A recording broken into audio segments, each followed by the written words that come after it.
ये कहानी है एशरॉन के एक जालिम दुनिया की, जहाँ के कुछ तांत्रिकों ने मरे हुए इंसानों को जिंदा करने का एक राज जाना। उन्होंने कुछ हड्डियों से एक नकाब बनाया और अपने बेटियों के खून की बलि देते हुए कुछ शैतानी शक्तियों को निमंत्रण दिया, जिसके कारण वो नकाब होनहार शैतानों से शक्तियाँ इकट्ठा करके उसे पहनने वाले को दुनिया का सबसे शक्तिशाली इंसान बनाता था, जो मरे हुए लोगों को भी जिंदा कर सकता था। जिसके कारण एशरॉन दुनिया के सबसे शक्तिशाली सेना बनी और उन्होंने पूरे दुनिया पर अपना कब्जा करना चाहा।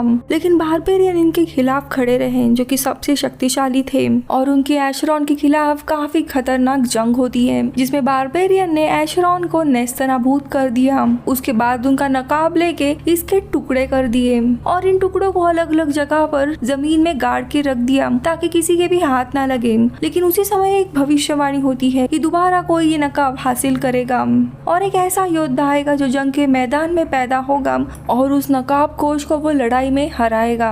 इसके कुछ समय के बाद हम बारबेरियंस को देखते हैं, जो एक दुष्ट राजा से लड़ रहे थे। इस जंग के मैदान में बारबेरियन कबीले के सरदार की पत्नी एक बच्चे को जन्म देती है, जिसका नाम वो कोनन रखती है। लेकिन दर्द से कराते हुए वो अपनी आखिरी सांस लेती है। अब इस बात को 16 साल बीत जाते हैं। हम सिमेरिया गांव में कोनन को देखते हैं और अपने कबीले में वो खेल रहा था। तभी कोनन के पिता, जो इस कबीले के सरदार होते हैं, वो इन बच्चों के खेल की एक प्रतियोगिता रखते हैं और बच्चों के मुंह में एक अंडा रखकर उन्हें कहते हैं कि जो भी इस अंडे को बिना तोड़े पहाड़ों के चक्कर लगा के आएगा उसे योद्धा माना जाएगा। अब इस प्रतियोगिता में कोनन हिस्सा लेता है। जैसे ही ये सारे बच्चे आगे पहाड़ियों में पहुंचते हैं तो वहाँ पे उन्हें कुछ खतरनाक लुटेरे छुपे हुए दिखाई देते हैं और ये सारे बच्चे भाग कबीले में वापस आते हैं। लेकिन कोनन उन सारे लुटेरे लोगों का मुकाबला करता है और उन्हें मार गिराता है और उन सारे जालिम आदमियों का सर काट कर अपने कबीले में वापस आता है और अपने मुंह से वो अंडा निकाल कर अपने पिता को बताता है कि वो ये प्रतियोगिता जीत गया है और इसी तरह वो एक योद्धा घोषित होता है। कोनन के पिता आगे उसे तलवारबाजी सिखाते हैं, लेकिन उसके पिता को लग रहा था कि वो तलवार की कदर नहीं करता और उसे अभी भी कुछ शिक्षा प्राप्त करने की जरूरत है, इसीलिए वो उसे अपनी तलवार नहीं देते हैं। कुछ समय के बाद सिमेरिया पर एक ताकतवर फौज का हमला होता है, जो कि कबीले के सारे लोगों को मार देते हैं। कबीले के सरदार यानी कोनन के पिता को भी एक जगह पे वो बांध देते हैं। इन पर हमला करने वाला खालार की सेना होती है, जिसकी भविष्यवाणी हुई थी और इसने एक एक करके सारे नकाब के पीसेस हासिल किए थे और एक नकाब का टुकड़ा इस कबीले के सरदार के पास था। खालार की बेटी काफी अजीब होती है और उसे सूंघते हुए वो आखिरी टुकड़ा भी मिल जाता है और वो नकाब का टुकड़ा लेके खालार की सेना वहाँ से चली जाती है। यहाँ पर कोनन, जो जख्मी पड़ा हुआ था, अपने पिता को बचाने के लिए जाता है और दोनों ऐसी जगह फंस जाते हैं, या तो बेटा बचेगा या फिर पिता। लेकिन कोनन को बचाने के लिए उसके पिता खुद अपनी जान दांव पे लगा देते हैं और कोनन को बचा लेते हैं। कोनन काफी गुस्सा होता है और उनकी तलवार उठाता है और उसे अब कैसे भी खालार से अपने पिता की मौत का बदला लेना था। कुछ सालों के बाद हम देखते हैं कोनन अभी पायरेट बन गया था और अपने एक दोस्त के साथ वो लोगों को उनकी गुलामी, उनके स्लेवरी से आजाद करता था और जो लोगों पर अत्याचार करते थे उन्हें वो मार रहा था। वो इसी आशा में था कि इन जालिम लोगों में उसे एक दिन वो हथियारा मिलेगा जिसके कारण उसके पिता मारे गए थे। ऐसे एक लड़ाई के बाद जीत का जश्न करने के लिए वे लोग मसेंटियाई शहर में जाते हैं, जहाँ पे उनका सामना इलाशान नाम के एक चोर से होता है। वो यहाँ इनके जश्न में छुपने के लिए आता है क्योंकि उसे लसियस नाम का एक आदमी ढूंढ रहा था। लसियस ये खालार का ही एक आदमी था जिसकी नाक खुद कोनन ने ही उसके लड़ाई के दौरान काटी थी। खालार तक पहुँचने के लिए अब जानबूझ के कोनन खुद को उसके हाथों पकड़वाता है और लसियस उन दोनों को भी बंदी बनाते हुए लेके जाता है। वहाँ पहुँचने पर उन्हें बंदी बनाया जाता है और लसियस एक औरत को बहुत ही मार रहा था। कोनन मौका देख के उस जेल से भाग जाता है और उसके सारे सैनिकों को वो मारने लगता है और आगे वो लसियस को पकड़ के खालार का पता पूछता है। लसियस उसे बताता है कि खालार ने सारे नकाब के टुकड़े हासिल किए हैं और अब वो एक ऐसे लड़की की तलाश में है जिसका खून सबसे पवित्र है, आश्रू की आखिरी वंशज है और उसके खून से ही खालार नकाब को वापस जिंदा कर सकता है और अपने मरे हुए पत्नी को वो जिंदा करना चाहता है। अब ये सब कुछ जानने के बाद कोनन आसपास के सारे कैदियों को छोड़ता है। आगे हम शायपुर नाम के एक राज्य में देखते हैं जहाँ पर बहुत ही बड़े सन्यासी रहते थे और अपने विद्यार्थियों को वो शिक्षा दे रहे थे। उसी में ताम्रा नाम की एक लड़की थी जो आश्रो की आखिरी वंशज थी, यानी ये वही लड़की थी जिसका खून सबसे पवित्र था। तभी उनके राज्य पर खालार का हमला होता है।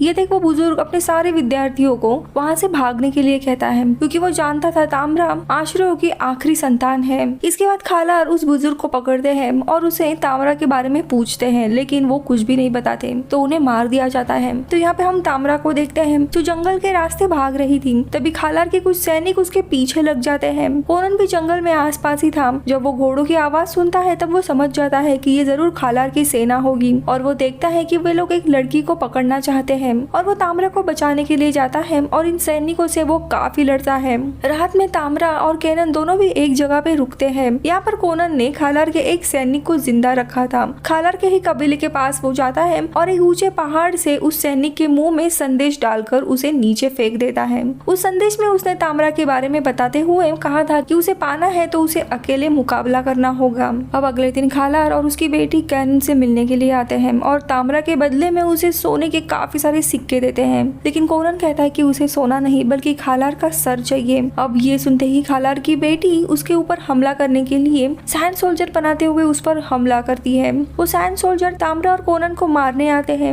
इनकी काफी लड़ाई होती है, लेकिन कोनन एक एक करके उनको अपनी तलवार से मारता है। इसके बाद कोनन खालार के ऊपर हमला करता है और उन दोनों की भी लड़ाई शुरू होती है, लेकिन इस लड़ाई में खालार कोनन को आसानी से हराने लगता है और वो मरने ही वाला था, जिसे देख ताम्रा उन दोनों के बीच में भी आग लगाकर कोनन को बचाते हुए दोनों भी समुद्र में कूदी मारते हैं, जहाँ पर कोनन का दोस्त आर्थर उसका इंतजार कर रहा था अपने बोट में। अब बोट पे आने के बाद उसके जख्म ठीक किए जाते हैं, लेकिन खालार को अब पता चल गया था कि ताम्रा ही वही लड़की है जिसकी उसे तलाश है और उसके बेटी के पास शक्ति रहती है और वो सूंघते हुए पता लगा सकती है कि वो कहाँ पर है और उसे पता चल जाता है कि वो समुद्र के बीचों बीच एक जहाज में है। इसीलिए खालार के कुछ लोग इनके जहाज पर हमला करते हैं, लेकिन कोनन और आर्थर उनसे लड़ते हुए उन्हें मार गिराता है। अब कुछ दिनों के बाद ये लोग किनारे पर पहुंच जाते हैं, लेकिन कोनन को एक बात खाई जा रही थी। उसे पता था कि उसकी खुद की जान तो खतरे में है, लेकिन अगर ताम्रा उसकी जिंदगी में आई तो ताम्रा की भी जान खतरे में होगी। इसीलिए वो आर्थर को ताम्रा को वापस उसके शहर में पहुंचाने के लिए कहता है और खुद खालार से लड़ने के लिए उसके शहर जाने निकलता है। लेकिन इसी तरह आर्थर देखा है कि कोनन अपना नक्शा भूल गया है, इसीलिए वो ताम्रा के हाथों उसका नक्शा भेजता है। अब ताम्रा भी उसके पीछे पीछे जंगल में पहुंच जाती है और वहाँ पे वो कोनन से मिलती है और अपने प्यार का इजहार करती है, लेकिन कोनन उसे समझाता है कि वो दोनों भी एक नहीं हो सकते क्योंकि उसके जीवन में उसके माता पिता के बिना अभी कुछ बचा ही नहीं है और वो उसे वो जिंदगी नहीं दे सकता। ये सुन के ताम्रा बहुत ही भावुक होती है और रात एक दूसरे के बाहों में बिताते हैं। अब अगले दिन जब ताम्रा वापस बोट पे आने के लिए निकलती है तभी उसे खालार के सैनिक पकड़ लेते हैं और उसे बंदी बनाते हुए अपने राज्य में लाते हैं और नकाब बनाने के सारे रिचुअल्स वापस शुरू करते हैं। यहाँ पे कोनन समझ जाता है कि ताम्रा को खालार के लोगों ने ही पकड़ा है, लेकिन उसके महल में पहुंचने के लिए उसे खुफिया रास्ते से जाना था जहाँ पे बहुत ही बड़े बड़े ताले लगे हुए थे। उसे याद आता है कि उसका जो दोस्त था इलाशान, जिसकी जान उसने बचाई थी, वो दुनिया का कोई भी ताला तोड़ सकता है। इसीलिए वो उसके शहर जाता है और उससे मदद मांगता है खालार के महल में चुपके से जाने के लिए। वो राजी होता है। अब अगले दिन दोनों भी खालार के महल तक पहुंच जाते हैं और एक खुफिया रास्ते से उसके महल में चले जाते हैं। एक एक करके इलाशान सारे ताले आसानी से तोड़ देता है, लेकिन एक ऐसी जगह पे आते हैं जहाँ पे एक बड़ा सा ऑक्टोपस क्रीचर उनके ऊपर हमला करने लगता है। दोनों भी काफी मुश्किल में आ जाते हैं। वही इलाशान को एक पिंजरे में बंद किया जाता है और वो दोनों भी उस ऑक्टोपस के हाथों मरने वाले थे, लेकिन कोनन एक सैनिक को मारकर उसी ऑक्टोपस के पानी में डालता है, जिसके कारण ऑक्टोपस उसे मारता है। कोनन वहाँ से बचता है। शान को भी वो बाहर निकालता है और दोनों भी आगे बढ़ते हैं, लेकिन इस लड़ाई के कारण खालार को इसकी भनक लग गई थी और वो अभी अपनी सारी सेना और ताम्रा को लेके वहाँ से निकल पड़ता है।